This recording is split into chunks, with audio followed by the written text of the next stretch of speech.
Welcome to our Week 5 KK Collision football show. Gonna have former Wauseon head coach Mark Emans and Lake coach as well with us tonight, 1993 state champion as well. And we had some of his former players with us on this show a week ago. Thank you to Coach Emans, first of all, for joining us all the way from Florida. Yeah. Technology. Yeah. I'm actually impressed. It seems like anytime there's a video feed like this, there's always a glitch. Things don't work properly, but so far, so good. And Mark Emans, Lynn, I've told you many times, one of the good guys in the business. Yep.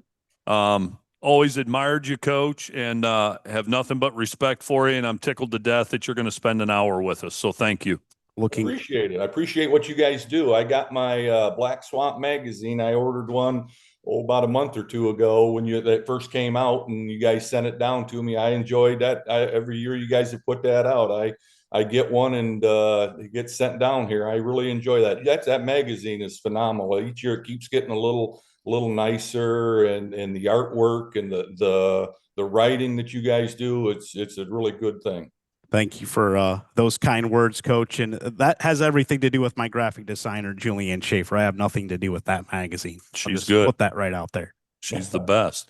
Coach, do you still follow Wauseon and Lake these days? I've watched every Wauseon game so far. One of the nice things about technology is I think we spend about 80 or 90 bucks and I can watch every game. Or I can sit out on my patio by my pool and watch the game. Everything, again, we're an hour different here, so it's only a little after 6 here. So you kind of get used. We're in Central Time, so you kind of get used to that. But we've watched all 4 of their games. I've got a grandson on my wife's side that is a freshman on Wauseon's team. He gets in a little bit on special teams, but they're struggling this year a little bit, and it's kind of sad to see. But I still keep up on them, and every night on Friday night watching the WTOL Sports scoreboard, I watch that more than I worry about games down here. Coach, well, we can get into this later. We got a lot to talk about. I got a couple questions I just want to get out of the way right away. Go ahead. Because I talked to your former players. I talked to Tori a lot. And everybody tells me you were the toughest dude back in your day. So how tough is Mark Emans? I'm a 65-year-old man now. I'm not tough. Well, I'm talking about 40 years ago, Coach. Oh, 40 years ago, if we needed to have a scrap, I could probably scrap. But I didn't want to scrap. I kind of was two different things, on the field kind of thing and off the field kind of thing. On the field, for some reason, I flipped a switch, and some of my own players at Bowling Green when I was at BGSU didn't even like me because I wanted to knock their heads off even in practice. So, there's a switch when I got on the lines. It was just something a little different. But off the field, I'm just an old grandpa. And then my other question I want to get out of the way is, you dealt with those 93 guys, and you had some characters on that team. How did you deal with them as their coach? Oh, they were easy. Again, things are so much different than they are today but they were good kids, getting them to school on time. Every now and then you had to kind of chew them out to they missed a first period or something like that. Hey, you don't want to practice today. But everybody had the same kind of vision of what we wanted to do. So it wasn't that hard when you're winning, everything goes a little bit easier. So it wasn't that hard. Coach, I want you to talk for just a minute. We're pretty familiar with you, but for our listeners that may not know a lot about you, where'd you go to high school? We know you played football at BGSU. Who are some mentors you've had? Starting in high school, talk a little bit about your football journey. Football journey. I went to Eastwood High School over there, and used to be called the Suburban Lakes League, and now I think they're in the Northern Buckeye Conference. With Eastwood, Otsego, that group. So I went there, and my football coach was a guy named Fred Coaster, and he was, besides my dad, the most influential man in my life at that time. If he told me something, he didn't have to tell me twice. So, and then it was not out of fear or anything like that. It was just out of respect. So I really enjoyed that. And he kind of molded me a little bit. And And I was a decent player and got the opportunity to go to BG and play at BG. So and when I got to BG, there were some great coaches there too that I think in my coaching style as I got older as a coach, I kind of mimicked a little bit of that. Guy named Jim Haycock. He ended up being the defensive coordinator at Ohio State for a lot of years. I don't know if it was with Tressel or if it was with Urban, but Jim Haycock was there, and he was their defense coordinator at Ohio State. He was really influential in kind of the things that I kind of took with me as a coach. A guy named Jerry Solomon. He was their linebacker coach. He didn't have all his screws together, but man, his what do you want to call it? The detail, every detail, he would not go to sleep until everything was covered, and so I kind of used that a lot too. So those were guys that kind of helped push me along the way to what I did. Were you an assistant high school coach before you landed at Wauseon, Coach Emans? I got drafted in, what is it, 83 or 84? 84. I got drafted in 84, went to Green Bay, and I hadn't finished college. So when I got cut from the Packers, I came back and I finished up my college, and I got done in December. And when I got done, and I helped Eastwood that year, a guy named Jerry Rutherford. Everybody knows Jerry. It was like his second or third year. So I helped him that year while I was finishing up my degree at BGSU. And then I got to be a head coach at Arcadia High School, which is down around the Findlay area, in between Findlay and Fostoria. And at the time, I was the youngest head coach in the state. I was like only 23 or 24, and I was there for 4 years before I came to Wauseon. I forgot about I did too. Arcadia. Yes. I forgot about that too. What was the experience like getting a chance to play in the NFL and the Packers, Coach? It was really a great experience. It's a job. A lot of the people that are fans that watch every Sunday and put on their garb and they decorate their house and everything, because they're fans. To the guys, it's a job. It's like you coming in to do your job every day. It's not as emotional as you might think. I was surprised, again, this was 35, 40 years ago. Guys come in and pop a beer as soon as they get into the locker room at practice, not after a game, practicing or smoking was a lot more popular back in the day, people smoking cigarettes and everything like that. So that was kind of eye-opening. I didn't see that at Bowling Green, but it was a great experience. Got to travel, got to play against the Cowboys, got to play against the Bears. Hardest hit I ever had was a guy named Otis Wilson, number 55 for the Bears. Yes. I went down on a kickoff. We were first kickoff. I was a kickoff and he was on kickoff return. I beat him down and I got in on a tackle, and I'm just a dumb rookie, just laughing and screaming and hollering on the way off. And the second kickoff, I went down and he blocked me, but I didn't. Third time, I thought, well, he doesn't want any part of me, and I'm running down there just like anything. And he comes circling around. I didn't see him because I was a dumb young rookie, and he hit me from here to about halfway up the stadium bleachers and just come over and stared over me and just looked at me, didn't say a word, and just walked off. So hardest hit. I thought I was really dead. And good Lord brought me back to life because I was dead. That hurt. And they didn't have concussion protocol back then, did they, Coach Emans? Again, at Bowling Green, I probably had half a dozen concussions over the years that, today's day. But I had a couple of those over the years. So it happens. So. Would you do anything different looking back at your football journey? Would you change anything that you experienced? No, not at all. Not at all. No, again, I've had a great success as a player. I had great successes as a coach. I wouldn't change it at all. Love it. Yeah. When did you know? I wish my knees were better. My knees are gone, but other than that. When did coaching enter into your mind, Coach? As soon as I got cut and everything, and I came back and I was finishing up again. That Fred Coaster, my high school coach, was such an influential guy. I thought I want to influence kids too, like he influenced me. Again, and it's just not about X's and O's or football. It's about being holding people accountable. It's about motivating. It's all those kind of things. And he did that for me. Not that I needed a lot of motivation, but it was such an inspiration to me that I wanted to do something like that. Originally, I wanted to get back into college coaching, but these guys that are college coaches, if you look at anybody that's famous, say like Urban Meyer, and the different places that he had to do to get to where he's at today. I mean, he started out, he was at Notre Dame and his assistant before that. They have to work their way up. And that wasn't really, I didn't want to travel and move around, all the time. That was one of my questions I had for you, Coach, was did you ever entertain the thought of coaching in college? And you just answered that. Yeah. Did you watch our entire episode with Corey Griggs and Tyson and those guys? Pretty much till the end, yeah. Okay, I was going to bring up that story, and I was going to ask you if you believe this or not. Did you catch the part where my senior year we were at Wauseon and Corey's group were sophomores, and Wauseon, you guys were beating us at halftime. Now we won the league outright that year. It would have been the '92 season, and we come to Wauseon, and you guys are beating us at halftime.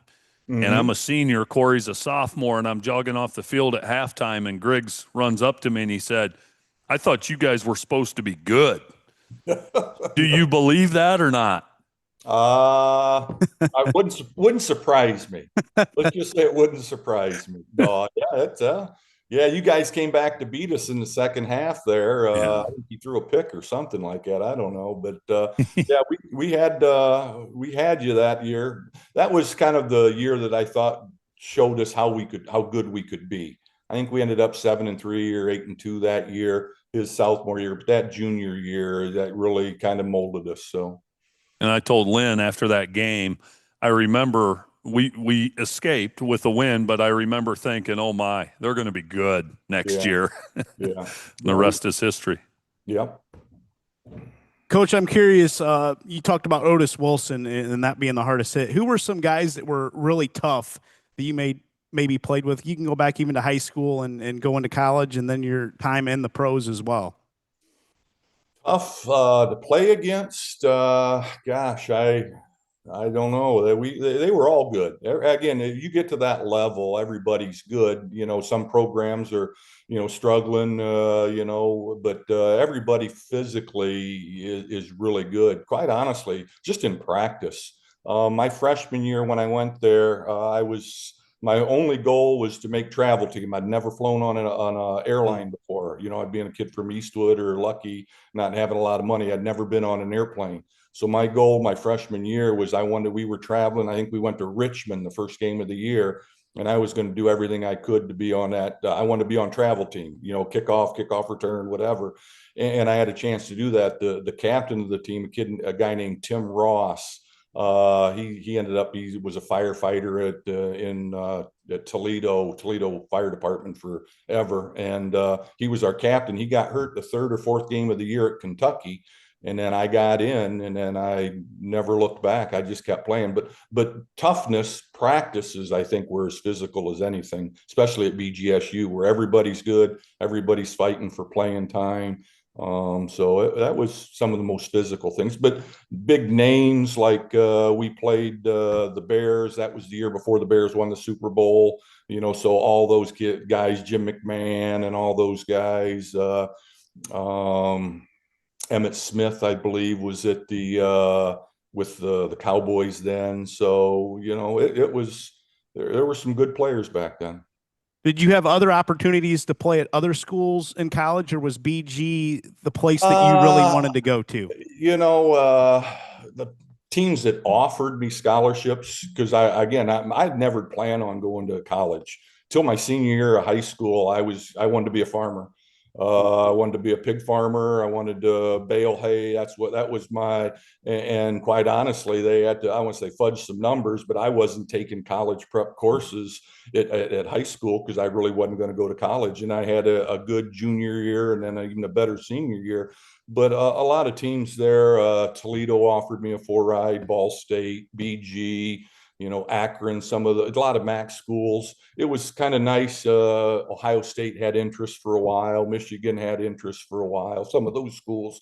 But when it came down to the 4 or 5 that really offered me, I thought Bowling Green was going to be the best fit. It was close. My mom and dad lived 10 minutes away. They could come over and watch a game on a Saturday and be fine. Coach, when you got cut from the Green Bay Packers, did you have any opportunities or entertain any thoughts of maybe going to the Canadian Football League or anything like that? If you remember back then, it was called the USFL, Yeah. the spring league. That was just getting started back then. And the Tampa Bay, they were called the Tampa Bandits. Bay Bandits. Steve Spurrier was the coach. And I was down there. I went down for a weekend, didn't sign anything, didn't get offered anything, just to come down to, get weighed, run through the gamut of all the drills and everything. And after that, I just decided, hey, I wasn't going to do it anymore. Tell you the truth, and I say this, and my wife, we talk about it sometimes. That was probably the first time in my life that somebody told me I wasn't good enough.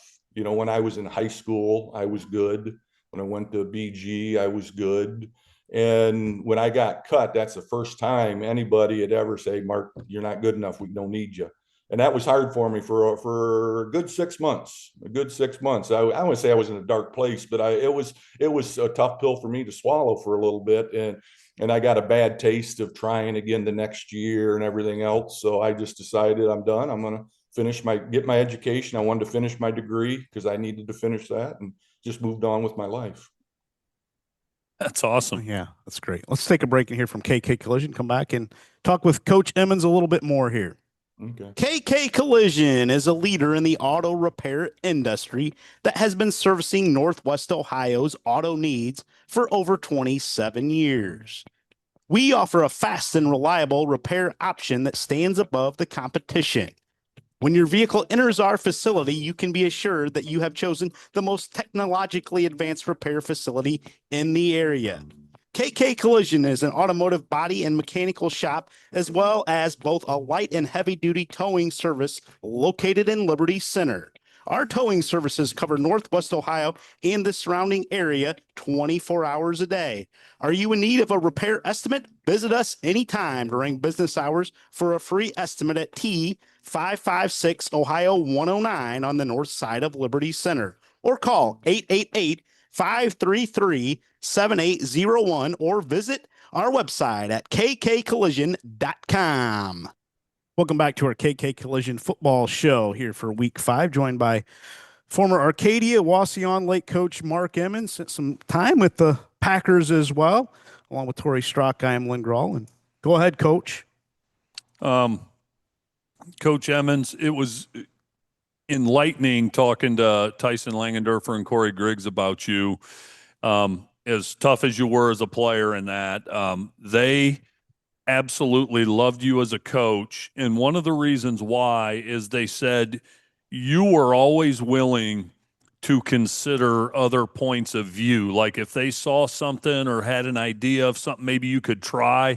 Some coaches are total, it's a dictatorship, but they said with you, you had an open mind and you were willing to consider their input. Talk about that a little bit. Well, I think that, I've here on Saturdays and Sundays, especially Saturdays, because I watch a lot of football on Saturdays, is the term players coach is kind of almost like, oh, he's weak. He's given into the players. And I don't think that that's necessarily the truth. I think you can be a players coach, but run a tight ship. You can be a players coach and hold kids accountable. You can do that because they know that, what their best interest is at heart. So, I've never been the one that says I know the most, I'm the smartest football guy there is, X's and O's, and not so much the kids. And the kids kind of would always say, hey, coach, we could do this, we could do that. And yeah, okay, whatever. But with my assistants, one of the things whenever I was at Wauseon or at Lake is guys don't work for me, they work with me. I think, and that was always my mantra, is that you're not working for me as an assistant coach, you're working with me. And I think that they could bring suggestions hey, I think we ought to maybe look at this, or hey, why are we doing that? And you can talk about it. So I guess if that's a player's coach, then I guess that's what I am. So. Coach, I want you to talk about your offense a little bit at Wauseon. Now, I was graduated and in college, but I followed your state championship team all the way. Went to every playoff game. I would watch Liberty Center on Friday, and then even made the trip to Berea to watch you play at BW, and then saw you in the finals. And your offense at that time was pretty dynamic, because I remember the split backs, and Pat Milne was, he was a burner. Yeah. And you guys would do some, conventional off tackle stuff, but you guys ran option out of that, and then Corey could throw it. Talk about what went into the design of that offense. I would say over the years, if you looked at the 30 plus years that I was a head coach, I was probably a wing T guy more than anything, kind of like Rex was and everybody else back in the day. But at that time, we had so many good athletes. Tyson Langerdorfer was a phenomenal running back. Pat was a phenomenal running back. Gordy Fry was a great receiver. We had a kid named Sean Lenninger, was a good receiver. We had a great tight end. So it was like we had to design stuff to use everybody. Could have we lined up in double tight wing T and still been successful? I don't think we'd have been 14-0, but we'd have still been successful. But I think the whole thing coming into that season is using your kids the best way they can. A lot of coaches get into that. This is what we do, and I'm gonna fit the kid to my system instead of fitting the system to what the kids might be able to do. And that's what we did. We threw the ball a lot. We ran a lot of one back set. We called it ace back then, and a lot of schools weren't running ace or didn't know how to cover ace. I mean, we could throw on film and they wouldn't know how to line up DBs to cover. Today's world they can, but back then they just didn't know how to do things. So, Yeah, that was a great offense. And yeah. you threw it around in that game at Berea in the snow and the ice. Was that part of the game plan, or take me through that That was night? the game plan, because we knew I don't say we knew they had like 5 or 6 Division I players on that team. I think their running back went to Illinois, the tight end went to Cincinnati, a lineman went to Kentucky. I mean, they had a lot of D1 guys, and we didn't think that we were going to be able to just smash toe to toe against them. So we ended up wanting to throw the ball a little bit more, and then and it wasn't snowing here in or up there in Northwest Ohio, and we got to about Cleveland, and then the snow started there from the lake effect snow, and we ended up getting about 5 or 6 inches of snow just that night. So we decided we're going to keep doing what we're doing and what we planned, and it worked out for us. Did you even consider scrapping that game plan once you saw the weather? No. That's you can't do that. You got to just, once you make a decision, you stick with what you got. And that's what we did. And it still worked out. Corey threw the ball well. And the receivers caught the ball and ran pretty good routes in just terrible conditions. Terrible. Yeah, it wasn't like today's field turf, which is almost just like snow nowadays on field turf. If you have cleats, I mean, you grip just fine, It's really. nothing. Yeah. It was a sheet of ice, really, and that kind of probably helped us a little bit with because their kids were slipping and sliding, and they didn't look like they really wanted to be out there and that kind of stuff. It was kind of miserable to play in. Obviously we won and got to go to the state finals, but it was not the same kind of turf that you see today. How did your defense play so well that night in your mind? Well, I think our defense played that's probably one of the unsung things about that season is our defense was so good the whole year, and everybody gets caught up in Corey and his success and Pat and his success and Tyson. But our defense, I mean, if you look at the league that year, the kid from Montpelier, David Rose, phenomenal running back that we shut down. The 2 Liberty Center running backs, I think it was Ward and Kern, I think were their names. And we beat them 20-0. And Montpelier, I think, only scored 6 on you that year. Yeah, it was.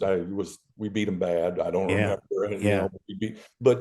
So there were a lot of good athletes. Delta had a kid named Eitzel, Lance Eitzel, or something like that. I don't know if you remember that name. Sure do. Phenomenal, and we shut him down. So obviously what do you want to call it? Offense makes everybody happy in the stands and everybody, but our defense was probably the unsung hero of that whole season, not just the final game, but that whole season. Just they were good. And you had a big goal line stand against Ironton in the state final, Yeah, right? yeah, that they ended up kicking a field goal to tie it up. They were down, and our defensive coordinator, time good friend of mine, he's passed. Bill Gase was the baseball coach that I worked with him for 20 years, and he was my defensive coordinator. He did a phenomenal job of getting our kids ready each week. In that game, he did a great job. So, Coach, talk about. I'm going to put you on the spot here. oh no. Looking back at your coaching career, could be the NWAL, could be when you were at Lake, but Lynn and I always like to ask our guests like you, some of the coaches that you coached against that were just really tough to beat. Not only because maybe they had good players, but they were just so well prepared and you weren't going to out coach them. Give me some of those guys. Oh gosh, if you remember, I'd hate to forget anybody and make anybody mad, but the league was so good back then. And not only the league, and to tell you the truth, probably the one he's still coaching today, Bob Olin. Yeah. Bob Olin came to Fairview about I don't know, mid-90s or something like that. There was a guy named Billy Ray that was there before Bob, and they weren't very good. And Bob brought that 5 wide offense that you really hadn't seen a whole lot of. And he was so tough to prepare for, and his kids flew around. So there's one, besides all the other obvious names, Rex, John Downey. If you remember back in Swanton hasn't been good forever, but back in the early days, a guy named Dave Hansberger. When I first got to Wauseon, Swanton was tough as nails. And Dave Hansberger was there. Mike Vickers was at Delta for a while. Cliff Height was at Bryan. Cliff ended up going to Finley and Ben Roethlisberger and everybody. So the league was I would say a who's who of good coaches back then, and some of them are going to be in the Football Hall of Fame, or some of them already might be. Bill Inselman, guy named DeWitt at Montpelier. He had Dick DeWitt had a number of fine years. So it was, you had to put your A game on each week. What was your first year at Wauseon? 90? 90, yes. Yeah, because Rex, John Downey, Hansberger, DeWitt. Dick DeWitt. Not quite Inselman yet. 91 was his first year. Geez, what a crew that you had to prepare for. Yeah. Did you know those guys when you got to Wauseon, Coach, or were you just a young guy and I was just young and dumb and wet behind the ears. I didn't know anything, so I just came in there and did what I had known. Archibald had went to state or won the state earlier. I don't know, when did Archibald win? 88. So I knew of them. And when I got to Wauseon, a guy named Larry Fruth was there at Wauseon. He had retired, and he was still in like a guidance counselor or something like that. So I picked his brain a lot. He was very good at kind of giving me insight on things. So Mark, you were at Arcadia. What about Wauseon? Did you know anything about Wauseon? Did somebody reach out to you? Did you just take a chance? How'd you end up at Wauseon? I was at Arcadia 4 years, and they had went through about 3 levy failures. It's a small little school. There's only about 40 kids in a graduating class, smaller than Pettisville, if you know what I mean. And so, they had to make cuts, and I was one of the cuts that they wanted to keep me, but only pay me half. I was going to go to halftime. And I said, I'm not going to do that. I'm not going to do what I do, be the football coach and teach, phys ed for half the pay I'm getting now. So I started looking around, and Wauseon had the opening. I was just about signed on the dotted line. A guy from Fostoria, the older Kidwell guy, Dick Kidwell. Yeah. Derek's son, but Dick Kidwell and I talked a couple of different times. He wanted me to come on and be on his staff and everything because it was just down the road from Arcadia. But it all fell into place when I came to Wauseon. So I had a pretty good interview, I guess, and got lucky. So here I am. And you mentioned that 92 season was kind of the springboard in your mind for what was to come. To tell you the truth, the first year I got there, we were not supposed to be very good. They had lost some kids from graduation the year before. And we ended up 6-4 and kind of laid the groundwork of how we wanted to be physical and everything. And then the next year we were average 4-6, 5-5, something like that. And then that year with Corey's sophomore year was the year that I thought, man, we got it. We got 2 or 3 years. I always thought when in high school, because I didn't worry about freshmen. Our freshmen didn't even practice it. Now freshmen practice with everybody in numbers, but our freshmen practiced on a different field. They didn't dress on Friday nights. I always thought if the 2 of the 3 classes, your sophomore year, your juniors, and your seniors, if 2 of the 3 were good classes, then I thought you could be pretty good. And the year that only 1 of the 3 is you say you've got a great junior group, but your seniors aren't very good and your sophomores aren't very good. It's just kind of hard to put everything all together. So I always thought if 2 of the 3 classes were pretty good, then I think you were going to be okay. What did you want to bring as far as staples and maybe pillars of that Wauseon program when you got there in '90, Coach? Discipline. I think if you look back and people talk about me, they're gonna, everybody hates your offense if you don't win or whatever, or they hate you if you don't win. But I think overall that we were tough, physically tough, that we were disciplined, because I still think in football and watching Saturdays and Sundays, the more physical team usually wins. And so I just wanted our kids to be physical, to be tough. Do it the right way, that I considered the right way. Are kids born tough, or can you create some toughness in your mind from I coaching perspective? I had an old football coach. He helped me for a number of years. A friend of mine, his name's Vic Kales. He's a pastor up in Wauseon. I don't know if you know Vic. And he played football for me, or he played football with me at BG when I was at BG. He's just a country guy down Washington, White House. I can't even tell you, but it's down Washington Courthouse. That's it right there. And and he said if they don't bite as puppies, they're not going to bite as big dogs. And that's kind of true. I think it's kind of built into them. I don't think you can kind of throw things at them to try to toughen them up. But if they're not tough, I just don't know how they're ever going to get that way. Coach, if you were to take over a program today My that wife has would kill me. what do you say? My wife would kill me. Oh yeah. But let's say you got the itch, you get back into it, you take over a program. So many programs now, Coach, are struggling with numbers. What are a thing or two you would do right away to try to improve the numbers in your program? Talk to the other coaches in the building. One of the things that I think coaches are sometimes their own worst enemies. I believe that to this day. And we had a real good group. Obviously, you had the kids on last week. When I got there, Ken Burguy was our coach, our basketball coach at Wauseon. And he wanted his kids in the weight room, or in the basketball shooting gym. I wanted the kids in the weight room. Bill Gase wanted the kids playing baseball in the summer. And we sat, and me and Ken said, we don't share. You're going to win and get some of the kids, and I'm going to win and get some of the kids. We're all going to be average.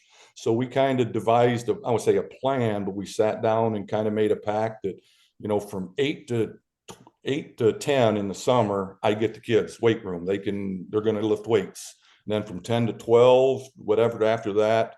And I don't think coaches share as much as they used to. You don't see near as many 3-sport athletes. And I think that's coach's fault. I don't know if it's the kids' fault. I think that's coaches. We demand so much of them anymore. They have to be at so many weight rooms. They got 7-on-7s in the summer and all this stuff. Kids today, I heard a kid a while back say, well, I can't do anything. I got a game tomorrow or tonight. And Corey and those groups, they'd lift weights from 8 to 10. They'd play open gym from 10 to 12, and then they'd go play a doubleheader of baseball that night, Acme baseball in the summer, and not even think twice about it. So I think that's what I would do if I had a program, is I'd get with the other coaches, the other male coaches that are coaching the boys sports, and say, hey, we got to share. You can't take all the good athletes and play basketball, and I can't take these kids. So That's great, Coach. Curious your thoughts, because we've discussed this with a lot of people up this way, and you're a little removed from this area now, being in Florida. But our roster numbers are not what they used to be when you were coaching in this area. Do you have an idea how we get them back? Can we get them back from your experiences? I don't know if you can. I think you got to be a salesman. I think, and I think kids want to be a part of success. So I don't think, and use the example of Liberty Center right now or Patrick Henry. I don't think they worry about numbers because kids are coming out of the woodwork to play for Liberty Center. Where a kid or a program, say like Swanton or even Wauseon's struggling a little bit, kid might say, I don't know if I want to do that because we might not be any good. So I think it's easier when kids, see success. So how to get them back? I don't know if I have the answer to that. What about the youth level? Give me some thoughts on how you tried to build a program in the elementary and those ages from your experience. We did, we organized up at about and I don't know, mid 90s or whatever. My kids were just real little. My own boys is football, tackle football at Wauseon. We have it. It's called midget football.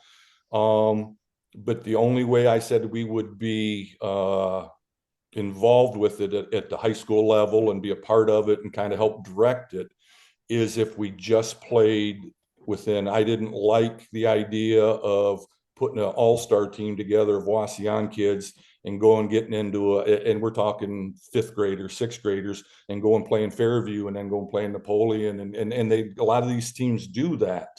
And so Wauseon, and still to this day, I was there a couple summers ago, and watched them. They get all the kids, they divide it into 4 teams, and all the kids, all teams run the same plays. They have to run the same plays. They have to run the same defense, trying to build it. So the numbers at the midget football at Wauseon have been pretty good the last few years. So hopefully that'll pay off down the road for Sean Moore and his group.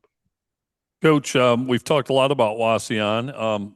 Talk about your experience at Lake High School. What was it like coaching the Flyers? Well, that was good. Tell you the truth, I had gotten out of it at Wauseon, been out a couple years, and the guy that was the superintendent at Lake, his name's Jim Witt. He's not there anymore. He retired. I had known him from his Otsego. He was at Otsego with Dan Koke. If you know Dan Koke, Yeah. he was an assistant with him for years. And they had an interview, an opening, and I says, well, I can come interview. And they wanted me to do it one day. And I was the baseball coach, the JV baseball coach at Wauseon. And I said, well, I got to play you next week over at your place. Can we just do the interview then? So I played a JV baseball game on a Tuesday afternoon and went up and still in my Wauseon JV baseball uniform and sat down and interviewed with them. And I got the job. So it was a good experience. You always wonder if you do things at one place and you go to another, if your philosophies kind of align, if you can still do it. And we did very well at Lake. I'm very proud. I mean, I'm very proud of what we did at Wauseon and the success we had there. But at Lake, they have not been known for great football over the years. And while we were there, we had some very, very good years. Did you coach Vic Redig's boys there? Yeah, Jared and Jake. Did them both. Jared was the quarterback on our. He was the quarterback my first year. He was a junior, and then his senior year was the next year, and he was very, very good. And Jake, his younger son, he was very good too.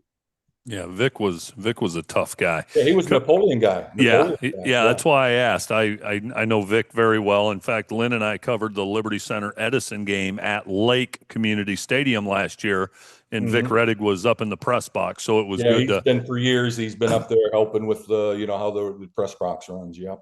Coach, how did you bring yourself to get back into coaching after stepping away at Wauseon? I think, to me, if you're out of it more than a year or two, I think it would be tougher to go back. What inspired you to go coach again?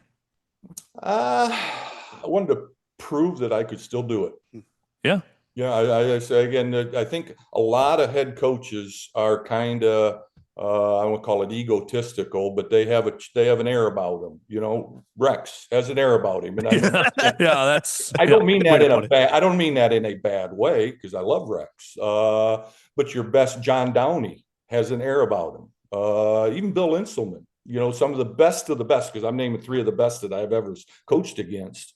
They have this. I can do this. So I wanted, and I usually wasn't like that over the years. I think I'm a fairly humble guy.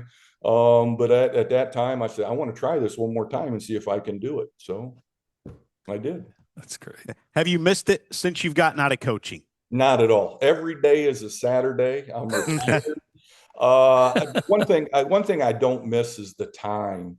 You know, I miss so many of my kids, my own personal kids, is elementary recitals or junior high football games or little league in the summer because you're always out at the gym or out, you know, doing weight training in the summer. I missed a lot of my own kids' stuff, and I don't regret that, but I don't miss that. The time involved anymore is just something that I don't think I'd want to do again. What do you miss from coaching? What were maybe the highlights of being a coach in your mind? Seeing a kid get it, that light bulb going off. Mm-hmm. You know, a lot of coaches I have seen over the years, if a kid is not very good as a sophomore, they kind of give up on him and everything. And I think over the years, I've had a lot of kids, knock on wood, that maybe weren't very good players when they were younger that turned out to be really good players because I didn't give up on them. So I think that probably is the biggest thing that I really enjoyed. Like, hey, this kid, no, I didn't give up on him and he turned out. I'm curious, you spent some time in baseball. Was football always your first love, or were there other sports that picked your playing or coaching? Either one, either one. Playing, I loved baseball. I was really good at baseball. That was probably my best sport. And I had a guy named Dick Selgo. He was ended up being at Archibald forever. Yeah. He had just graduated from BGSU and he had just it was his first year teaching my senior year of high school. And he was our baseball coach. And I just thought the world of that guy. I really enjoyed baseball. Football, again, was what got me my bread and butter, you know, my college scholarship, that kind of stuff. Quite honestly, I enjoyed basketball too. So I enjoyed all three sports. Coaching wise, totally different. Baseball, you sit in the dugout and you say, throw strikes, would you, son? You know, or you go out there and you chew everybody out and go back and sit in the dugout and spit seeds. Where football is a little different. So if you had the opportunity to continue your baseball path after high school, would have you done it over football, do you think? Good question. Probably. I really enjoyed just the way Dick Selgo approached things baseball wise and teaching part of baseball. I really enjoyed that. So, you know, like again, football, I can't tell you I was going to get an opportunity in baseball. So I just didn't. I try not to look back on what ifs or what could have I done. That's never been my mantra or my MO. Yeah. What position did you play in baseball, Coach? Center field. Okay. I was a center fielder. So you had a good stick, I assume? Not bad. Coach, I was going to ask you, if you weren't a coach and a teacher, what would you have done? But you already answered that earlier. You said you want to be a pig farmer. And I loved farming. I loved getting up and working with my hands when I was young, you know, all through junior high and high school. A guy on our team, they were one of the biggest hay farmers in Northwest Ohio. So the dad was always getting kids to help bale hay, and I baled hay for most of the summer and straw and all that. And I enjoyed that work. I just loved that work, getting out and driving a tractor, being up in a hay mow and doing that kind of stuff. So you're the first person I've ever heard say that they love being up in a hay mow, because I hate it. My dad had put me up there with my brothers. It'd be a 2,050 degrees up there in that hay mow, and I wanted to be anywhere but up there. Oh yeah, and then you get out and blow your nose, and it just and you're all itchy. Oh, it was terrible. I can't believe you like that. I didn't mind that at all. I did not mind that at all. Coach, how did you know it was time to retire for good from coaching? What was your signal? I'd been sick. I'd gotten sick a while back. I got diagnosed with cancer about 6 or 7 years ago. And the first drug I was on, the first chemo drug that I was on, just beat the crap out of me. I'd swear on here, but I know we're on TV or whatever. So, but it just beat the crap out of me. And I coached 2 more years as the head guy after that. Just trying to, and it just got too physically for me. So I just didn't, I decided, and then I came back and did as an assistant for a couple of years. The guy that took over for me asked me if I could come back and help. And I did a couple of years as an assistant, but I just knew it was time to get out. How do you feel now health wise, if you don't mind me asking? Very good, very good. My numbers are good. I had a test. What is this? This is October. I had a test the 1st of June, and my numbers are all good. So that's the big thing when you talk to people that have cancer. Like Corey and all these. They say, "Hey, my numbers are good." So that means everything's going well. So I'm on a very expensive medicine. Again, the first medicine I was on, hydroxyurea, get technical, but it killed everything. It killed my white blood cells. It killed the cancer cells. It killed everything.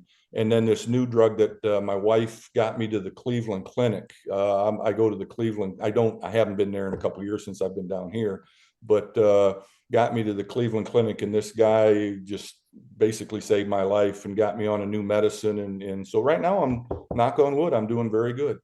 That's great to hear, Glad Coach. to hear, and I know you're going to stay tough. Knowing you're gonna Got to. continue fighting it hard. And Don't have a we're- choice. Yeah, we're praying for you, and we'll be thinking for you, Coach. I Oh. think a lot of our audience wants to maybe delve into that '93 season a little bit more. Can we, Coach Strock? Yeah. Can we do that? Yeah. Did you know going into that '93 season, Coach Emans, that you had the chance to be a state champion, or what were your expectations for that '93 season? Again, at that point, we'd never been in the playoffs.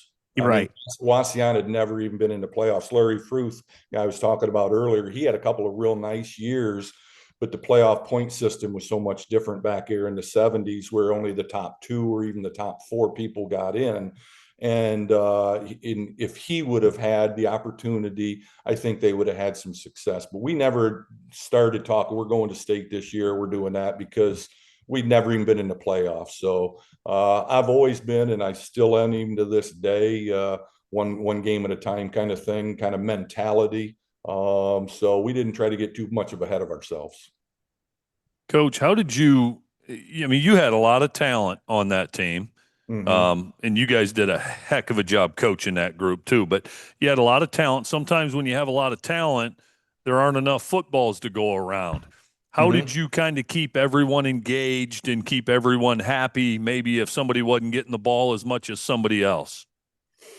I don't think we even really thought about that. We just, if they were going to be weak up the middle, Pat was going to run up the middle a lot. And one of the things I thought we did a very good job of back even, 40 years ago was film analysis. It's so much better now with huddle and everything, but film analysis is we would really break down that, hey, that they've got a weakness here.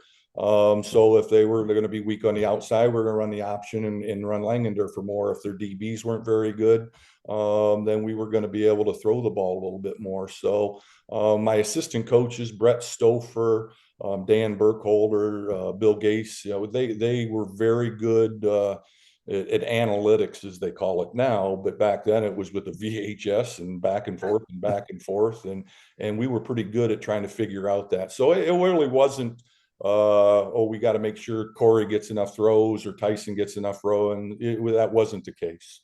Very good. You rolled through the regular season, didn't have a lot of challenges. Looking back at your results, Patrick Henry was a 20-point win. Liberty Center was 20-0. Archbold was 19. Was there a point in the regular season where you thought, boy, we're pretty good, maybe we have a chance to get to Massillon? Again, the get to Massillon was never in our thoughts. It was just trying to get to the next game. I think after week 2, we played Napoleon at our place, and they had a pretty decent year that year. I don't know how many they won, but they were pretty decent, and we beat them pretty handily. And And so I thought after that, hey, we got a chance, because then we had Swanton and they weren't very good. And so I think about week 3 or 4, we thought, hey, we have a pretty nice team. So, but saying, hey, we're going to Massillon, no, that was Never entered your mind. never entered my mind. Wow. And then you get in the playoffs, second round. Triway had you down, right? It was They had us beat. They had yeah. us beat. Yeah. And then Corey showed up Yeah, with and a couple big plays. He did it more defensively than Yeah. offensively. They had a big 240-pound fullback that we just couldn't stop. And again, that was a really good defense that we had. And they were just physically, we were mismatched in that game. And then Corey kind of returned a fumble for a touchdown. We did some things offensively at the end. We broke some plays, and he single-handedly won that game for us. I'll say that to the day I die. So. And that fullback, I think, went to Penn State, they said, Tyson and Corey. I'm not sure where he went. Somewhere. It was from Wooster Triway. Yeah, went somewhere real big. So yeah, you played some pretty good players on that run that year. Yes, we did. Yes, we did. Again, like I said, the next week against Youngstown Ursuline, they had 4 or 5 guys that went D1. So You go ahead. No, I thought you had something to say. No, I said it was not having something to say. What's going on here? You stopped him. I don't know. You stumped him. You believe it? I did. I enjoyed following that team on the playoff run, and I'm just listening here. I'm just going through the schedule, and then Ursuline, and I mean, like you said, they had 4 or 5 guys. What kind of a challenge did you think that was going into that game, or what did you feel like your chances were? I know coaches always think they can win, but what was that week like of preparing for them? It was really that was Thanksgiving week. I have to say we had practice on Thanksgiving Day that year, and in the morning, and it was the coldest I've ever been in my life. And I deer hunt. I sit up in a tree stand and deer hunt and everything. And I've never been that cold that we went out for about 2 hours and practiced on Thanksgiving Day. And that day the kids had a real crisp practice, and it was pretty good. And then the next day we hadn't been on turf all year. It was our first day that, this was going to be our first game on turf over there in Berea. And so Bowling Green gave us the opportunity. Somebody, did some finagling and got us in to the indoor practice facility. And on that Friday, we had practice indoors over there at BGSU in their indoor facility. And we were smacking kids around pretty good that day. So I thought we had a good chance. And back then, you had to get new shoes when you played on turf. Do you remember how you came about getting shoes to play? Some of the dads and some of the boosters, they all got together, and I won't say if it's legal or not, but they got together and got everybody shoes. We got turf shoes, and that's one of the things there. We had turf shoes, and Youngstown Ursuline did not have turf shoes. A lot of their kids were out there running around in tennis shoes. So I thought that helped a little bit on the ice. So there was a late booster club, the dad club, we had some guys that came up and ended up outfitting 50 kids in turf shoes. Wow. And I want to ask you about a play late in that game, because Corey and Tyson mentioned it a week ago, and I've heard it from them a couple times, but it was a late 3rd and 2, 3rd and 3. You wanted to run it, and they got you to throw it. Do you remember that play? They didn't get me to throw it. I said, if you throw it, you better. Yeah. I'm not going to swear. I won't swear, but I did then. I said, you better catch the damn ball. And I didn't use the word damn. So, and I say that, okay, the guy's 10 yards off and Corey can shotgun and throw it out there pretty easily. And so we got a first down and ran out the clock. So, but if we'd have ran the ball, Pat might have got the first down too. So, who knows? But yeah, that is a true story. That is a true story. And then finally, you are going to Massillon. Yes. What was that feeling like, getting to play a powerhouse like Ironton leading up to that week? Ironton had been in the playoffs, 10, 15 times. They'd already won the state championship 2 or 3 times, and here we are, our first time at it. So, and they had a kid that ended up going to Ohio State. Jermon Jackson was an Ohio State running back. And we kind of, again, with another guy that we slowed down pretty good. But it was a great experience. For me, it was really good because I had a lot of, I didn't really teach much that week. You know, again, you're still a school teacher, but my boss, Joe Sevenek, he's gone now, but he was the principal then. He got me a sub for the whole week. And so I could not so much work on football, but you're working on where's the kids going to stay in the hotel? Okay, where are you going to practice the day before? All the things that lead up to going on a state trip like that. You know, I didn't have a travel manager. I was the travel manager, and what kids are staying with you know, what two kids need to stay in this room so they're not killing each other or staying up all night. So all those things I ended up doing all that week, and it was a great experience playing in that big stadium, running out there. It seemed like the whole town was there, everybody. So good experience. There's a great video here on YouTube while you're watching this. If you go to 1993, I think it's Mark Emans' 1993 Wauseon team. I mentioned it last week, but it's a great video. I probably watched it 50 times over the years, but it's a great video that goes through each game that season. You had that late goal line stop, Coach. It's tied 10-10. And I believe you were kind of backed up when you got the ball back, and there wasn't a whole lot of time left. They had a kick. They kicked it off, Yeah. and we didn't get it very good. And we were like on our 20, 25-yard line. And quite honestly, we were just going to go for, we talked about it as staff. Hey, let's just run this thing out and go to overtime. I remember you telling me that story, and Pat we were just busted going to go one. to overtime, and Pat Milne, we just run it up the middle, and Pat busted about a 30-yard gain. It got us up to midfield, and it's like, well, now we got a chance. So then we kind of switched modes and kind of went into a hurry up offense and got down there and got close enough to get a field goal. Kylan Lane misses the first one. He gets roughed. Yeah. Take me through that couple minutes of your life at that point and what you remember. And again, he missed and he didn't miss the other one by that much. I mean, it was out of his range, and we kind of knew, but we only had a few seconds left, so let's try it. Just don't get it blocked and get run back the other way. And then he got roughed and got in, and then we kind of, hey, I think we got a chance at this because he was pretty accurate up till about the week before. He wasn't our regular kicker. You know, really? Colin Ring is going to go down in history as the field goal that kicked the field goal to win the state championship. And Sean Lenninger, a wide receiver of ours, was kind of our regular kicker. Him and Colin, but he had been. And he missed one at Youngstown Ursuline, and I got kind of PO'd. So, and so Colin went in, and Colin was our kicker then the next week, and he's the one that got the chance to do that. So, Coach, how much time did you spend working on special teams throughout the season, throughout each week? A lot. That's one thing that I don't know if coaches do today, because and maybe some still do. Obviously, the successful ones or the good ones do. But I think at that time, we spent a lot on special teams.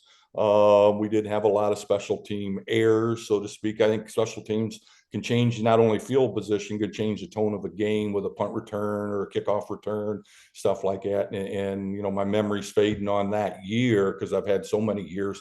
But that year, I don't think we had a whole lot of special team mess ups. So I know this Lakes, I watch them a lot. I always get their film next morning. I'm still on their Huddle account, and I still watch their games. And so far this year in 4 games, they've had like 3 or 4 kickoff returns for touchdowns and 2 or 3 onside kicks that they've lost and stuff like that. So and I'm not blaming coach per se, but we try not to let special teams beat us. What separated that 93 team from other teams, not just at Wauseon, but around the state? Because I had a discussion with somebody the other day about all-time great teams, and that's one of them from this area. They could have played with anybody ever from this area. What made them so special from your coaching perspective? You know, I was watching a little bit of Corey and Tyson talking last week. The amount of love and respect for each other. I've seen teams, I've had teams, I've been on teams playing that you maybe they were your teammates, but they weren't your brothers, so to speak. And in that group, every single one of them loved and they loved each other, and they still do today. I think they were talking about texting that, they're on group text where this is 35, 40 years and they still texting each other like it was yesterday. So that family thing, I think, really helps solidify when things are going bad, because there were some, we had some struggles over that year. And so I think that's key is getting along with each other and fighting for your brother, so to speak. Yeah, what a great group, and what a great year, and Yeah. great memory for Wauseon in this area. Sure. Yeah, great memory for me too. I enjoyed were there, following right? that team. I was there and didn't Yeah, we miss a stayed and single. watched Liberty Center afterwards. Liberty Center played the game after us, and we stayed until they got beat in overtime, wasn't it? Yeah, Was it that's right. overtime? Yeah. Yeah. Yeah. Yeah. What do you think made that team so special, Coach Track? Yeah, I knew those guys since Little League, Corey and Tyson and Gordy and all those guys. And in the brotherhood, for sure, I remember I'd go over to Tyson Langendorfer's, we were good buddies.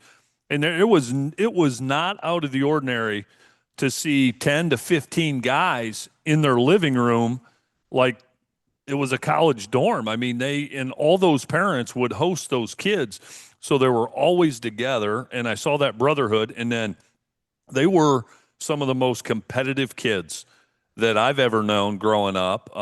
And so they were just relentless. They were confident and they expected to win. And when you combine that brotherhood, let's be honest, some God-given talent, and then a competitive spirit, and then top-notch coaches, it was gonna be hard to beat them.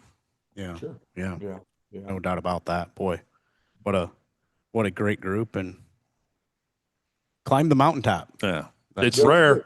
Yeah, it's All not those easy to guys, do. all those guys you named, Coach Emans, Coach Lingern has one, Yeah. Bill Inselman has one, John Downey has one, Mark Emans has one. Yeah.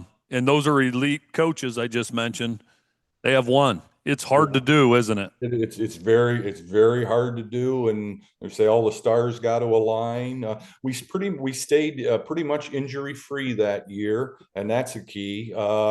Pat Milne didn't get hurt, but he got appendicitis after the Montpelier game. The morning of the next Saturday morning after Montpelier, I get a phone call from his mom, said Pat's in the hospital. He's got to get his appendix out. Then the next dang week, we got to play Liberty Center. So throw a kid named Tony Spatafor, which was our nose tackle, put him in there, and he ran for about $160. He just had a phenomenal night. And he was our backup. So, and then Pat came back a week or so later. So fortunately, we stayed pretty much injury free that year. And did it against, maybe you could argue, the toughest NWL season ever. Oh, yeah. With the Montpelier regional final, Liberty Center could have won state, and then the teams they played in the playoffs. Holy smokes! Yeah. What a run! Yeah, it was a good run. We had a good group of kids. Coach Emans, I'm good. I'm out of questions. I don't know if Coach Strock has anything else for you, but I want to thank you for spending some time with us. It was a absolute pleasure and an honor. Always enjoy my conversations with you, and you were great for this area, great for kids and what you did, and we appreciate it and love you. Well, thanks. I appreciate it. Again, you guys are doing an awesome job with this Black Swamp thing. I don't know how it all fell together. It's just been about 3 or 4 years, hasn't it? Started in 2019, but when it really started to come together was when I brought this guy on board a couple years ago. You're the brains. He's the looks. I could live with that, Coach Emmons. And Coach Corey Griggs, after our show last week, said he wanted me to make a trip down to Florida to watch his daughter play softball. Yeah, she's only about 2 hours from me right now. Yeah, in Tallahassee. Yeah. Yeah, and he told me he wanted me to make a trip with him and connect with you and have dinner and hang out a little bit. Yeah, he came down last year. Him and his wife Holly came down, and we went out for dinner and had great time just reconnecting again, because I don't get to see them as much as I used to. And now that I'm down here, you don't get to just see the guys as much. But yeah, we'd love to have you come down. Okay, that would be awesome, Coach. Just make sure you bring your credit card, Coach, because this guy won't pick up the bill. You gotta be kidding. That Corey was the same way. No, I'm Here's the thing. He never lets me, Coach Emans. doesn't? He Well, never lets me. there So you go. it's partly his fault. Coach Emans, thank you again. Hopefully you're enjoying life. I know you are down there in Florida. Yeah. I We appreciate it. appreciate you. Thanks again. Thank you guys. Thank you, Coach. Thank you, Coach. Thank you, Coach.